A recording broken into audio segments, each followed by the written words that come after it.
The mission statement is a place for you to write down your long-term goals and figure out a clear plan of action of how to get there.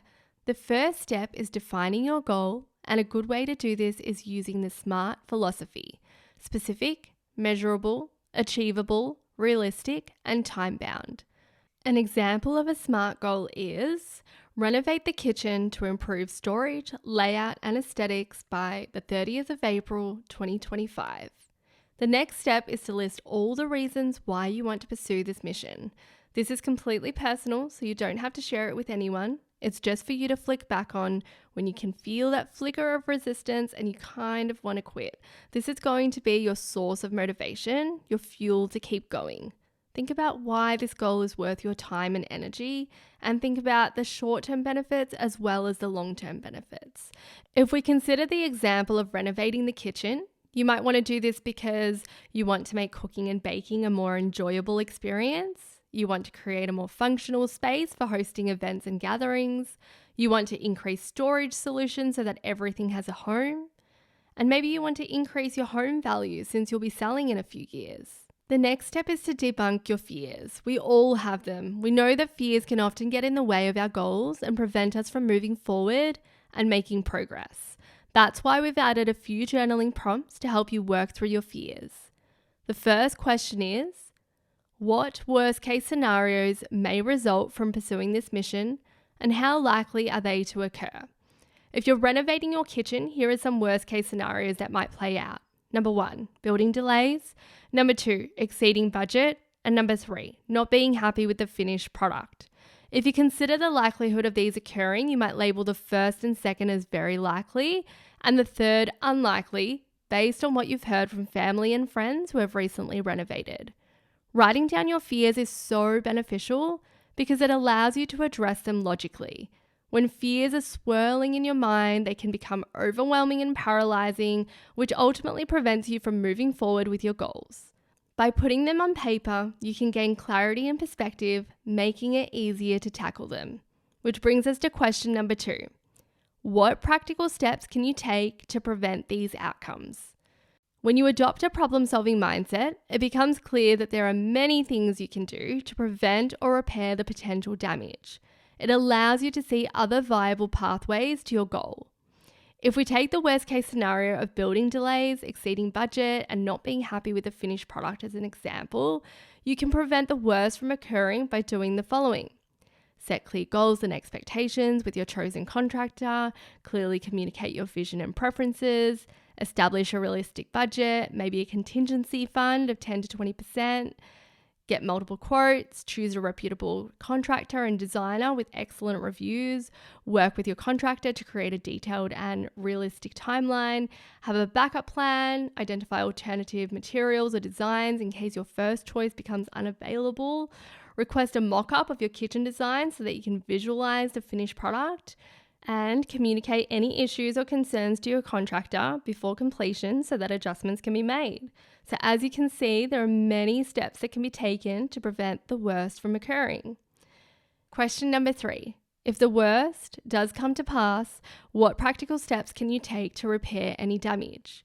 If there are building delays because the materials you've selected are currently unavailable or need to be ordered in, then you might consider choosing alternative materials.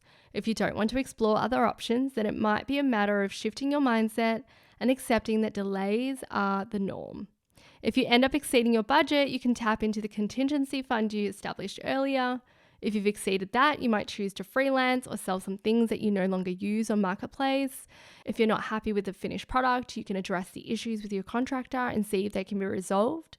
At the end of the day, there are always solutions to the worst case scenario, and that's what we often forget when we focus on our fears and let them get the better of us. Question number 4. List all the ways in which your life will improve once you start working towards this goal. This last question encourages you to reflect on the positive impact this goal could have on the many areas of your life. Consider the skills you'll learn in the process, the benefits, the rewards. How will this improve your family life, your relationships, your social life, your personal life? For example, a kitchen renovation might make cooking and meal prep more efficient and enjoyable, making it feel less like a chore. Increased storage and functionality can reduce the daily stress and frustration that comes from a cluttered kitchen. This project may allow you to explore your creative side, making it a fun and fulfilling side project. You might also be more excited to host gatherings. So once you've worked through your worst case scenario, the next step is to break down your goal into actionable steps and create a plan for yourself. What do you need to do to achieve your goal? You can use this space to write broader steps or specific to-dos with realistic target dates so that you can prioritize your time accordingly. Naturally, there will be additional tasks that pop up along the way, but this initial to-do list is a good starting point because it will give you the confidence to begin, which is often the hardest part. If we take the example of renovating the kitchen, your initial to-do list might look like this. Create a list of desired changes, create a Pinterest board, research materials, finishes, hardware, appliances, kitchen reno consults and quotes, decide on budget, choose a kitchen designer and contractor. This section also links back to the Mission in Progress feature, which you'll find on every pre-week planner. So what you can do is look at your steps and identify the tasks that you want to tackle this week and schedule them in. This allows you to consistently review your goals and keep them top of mind. If you own Curation Mini, you can schedule in your goal-related tasks under this week's priorities on your weekly spread. The next step is to set some milestones. We've carved out space for you to set 4 key milestones because it's not just about crossing the finishing line, it's about validating your efforts along the way. Your milestones are like mini goals within your larger goal. They represent significant points of progress. They can help boost your confidence and also help you stay committed to your goal, especially if you can't see the finish line in sight. They help bridge the gap between you and your goal. So think about what your milestones might be and write them down. For example, your milestones for renovating your kitchen might be: number 1, clear list of changes in order of priority. Number 2, choosing your kitchen designer and contractor. Number 3, confirming the kitchen design and materials. Number 4, kitchen installation.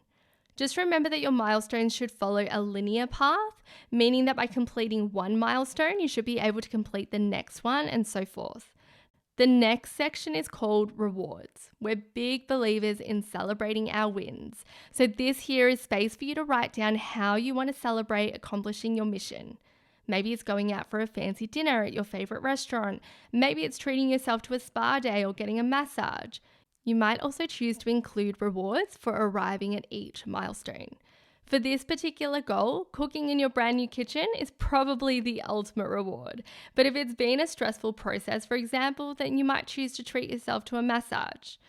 And lastly, we've added a progress bar at the bottom because seeing your progress visually can be incredibly motivating. Shading in the progress bar will feel so rewarding and satisfying. The mission statement worksheets in the large version of Curation have a slightly different layout with the progress bar positioned at the top of each worksheet. We've also included brainstorming space at the bottom of each spread, allowing you to jot down ideas or do a brain dump before organizing your steps in a logical sequence.